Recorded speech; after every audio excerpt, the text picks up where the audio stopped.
Hello there, friends. Again, this is No Crybaby Rideshare coming back at you from the beautiful city of Las Vegas, Nevada. Nice and breezy out, cooler weather. It's always good. All right, today's video is going to be on a few tips on how you can increase the money in your wallet. And if you choose to do rideshare as a living, hopefully these tips will be beneficial for you. First tip, most important tip, in my opinion, is learn to live within your means. Manage your money. Learn to manage your money and live within your means. That's probably the most important tip I can tell anybody, because if you can't learn to fucking live within your means and manage your money properly, it doesn't matter how many tips you can get from any YouTuber, whether it's me, any of the other YouTubers out here. Those tips mean absolutely dick if you don't know how to manage your money or learn to live within your means. So with that being said, that's tip number one. Tip number two would be learn your market. Every YouTuber has said this, and any successful rideshare driver has learned their market. That's why you see those fat paychecks. But this is the part that stings and hurts most people's feelings, is that you got to get off your lazy ass and drive to learn your market. You're not going to be able to learn your market in 1 or 2 weeks. You're going to have to get out there and drive to learn your market. I know it's a lot easier for some of y'all just to come on these videos and bitch and complain about the rates and this and that, and you don't feel you should have to drive that much. Well, you're just fucking lazy. And we've already discussed that in many videos. You're just lazy. You got to get out and drive. And it's going to take you a while. It's not going to take 1 or 2 weeks. It's going to take a few months, if not longer, to learn your market correctly in order to see an increase in your wages. In your money, especially with the the rates being as low as they are, and being oversaturated. You're gonna have to drive, and you got to learn that market. That comes to tip number 3. Come out with a plan. Don't think you're gonna turn on your app and boom, money. It's just gonna come flowing into your thing. Because trust me, it's not. Once again, the rates have been dropped so low, and the oversaturation issues, that might have worked back in the days when these platforms first came out. There wasn't a lot of drivers, and we were actually getting paid what I feel we were worth. But in the meantime, you got to do what you got to do with what you got, and what you got right now is lower rates and oversaturation issues. So you're gonna have to come out with a plan, and I mean a sensible plan. Once again, it falls into number 1 tip: live within your means, manage your money. Don't come out with a plan thinking, oh, I got to make $500 a day, blah, blah, blah. That ain't going to work. If you come out with that mindset, then you go back to rule number 1. You don't know how to manage your money, and you sure the fuck don't know how to live within your means if you feel that rideshare is the way to make your $500 a day, because trust me, it's not. So you got to come out with a plan. You need to figure out what you're willing to pay, let's say, for gas in that day. How much am I willing to make with the amount of money I want to put in gas? That's one of your more important issues right there. So come out with a plan. The plan is learn your market,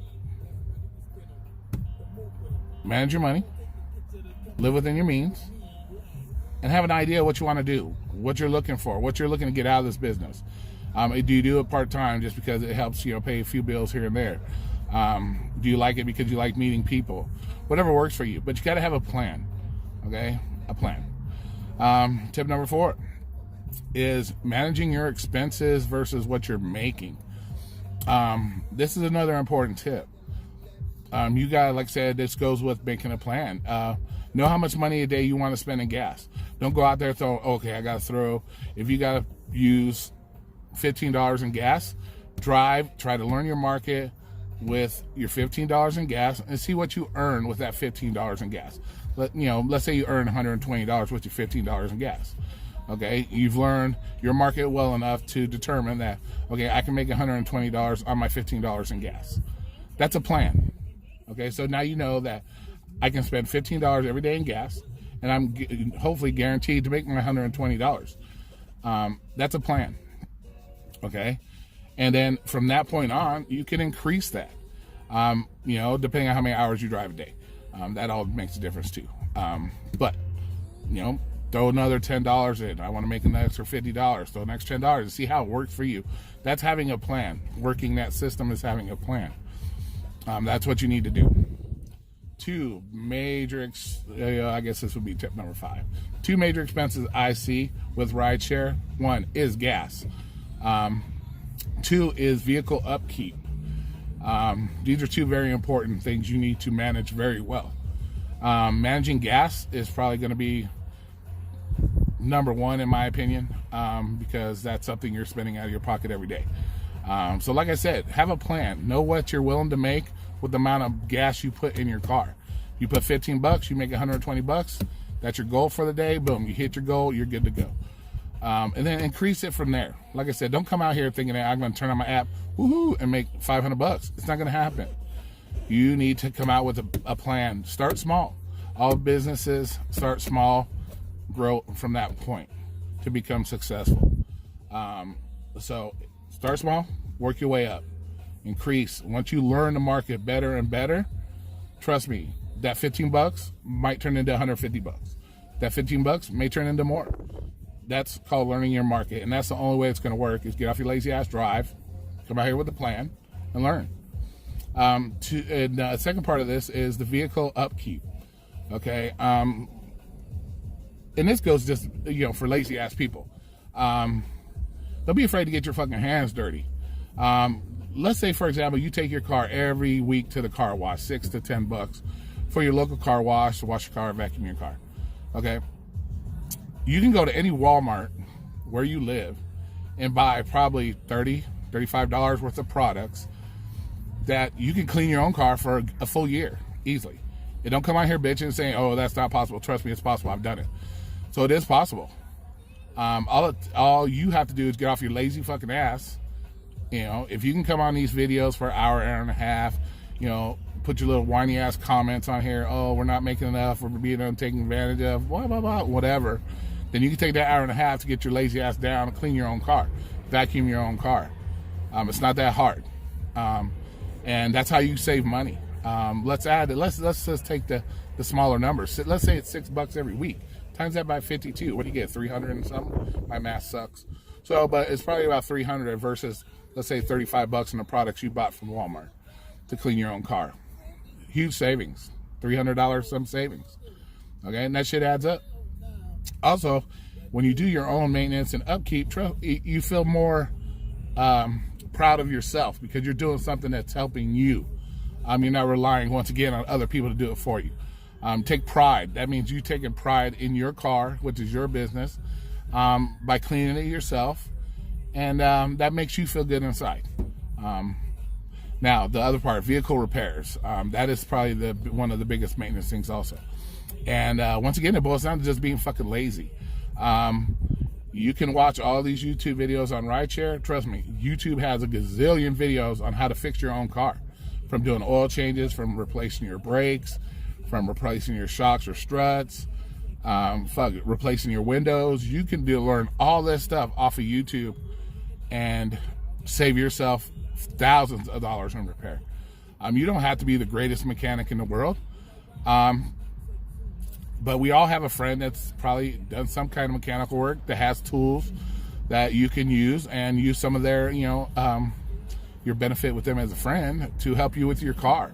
Why would you go pay $99 or $199 to have your brakes replaced someplace else when you can replace it just by going to any, auto parts store, paying $30 for some brake pads, brake shoes, whatever you got, and putting them on your car yourself, taking that hour and a half to put them on yourself.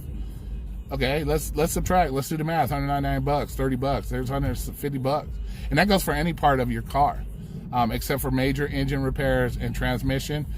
Everything else can be done by you, just by taking the time to get a little knowledge under your belt, learn, watch videos, and take the time to take pride in yourself and look for ways to make that extra money to go in your pocket versus spending that extra money on stuff that may not be necessary.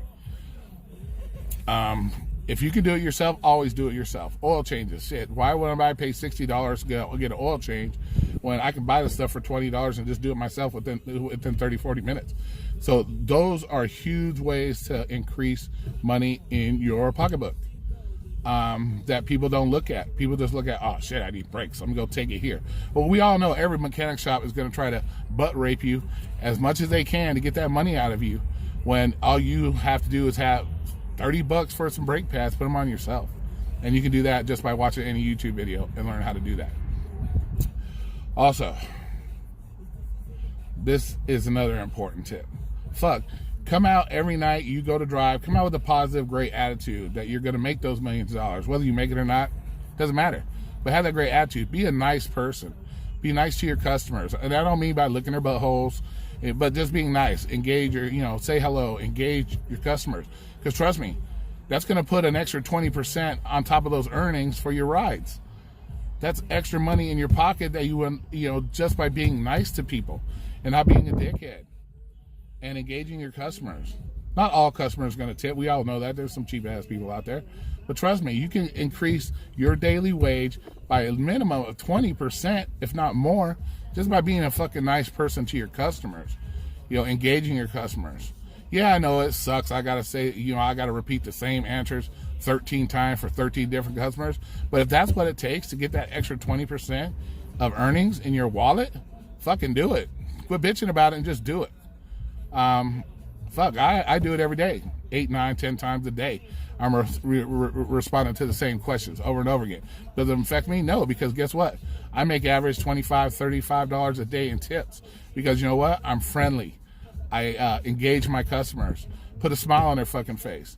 Whether they're coming home from a hard day's work, put a smile on their face. Guess what? You're going to get a tip. Just be nice to them. Just say hello. If they don't want to talk to you, they're not going to talk to you. But just go from there. All right? And remember, you're the one in charge of your own destiny. Nobody's going to do it for you. Those are some of my ideas for tips on how to make a little bit extra money in your pocket. Hopefully this video is helpful. Okay, I'll talk to you guys later. Have a great day. Goodbye.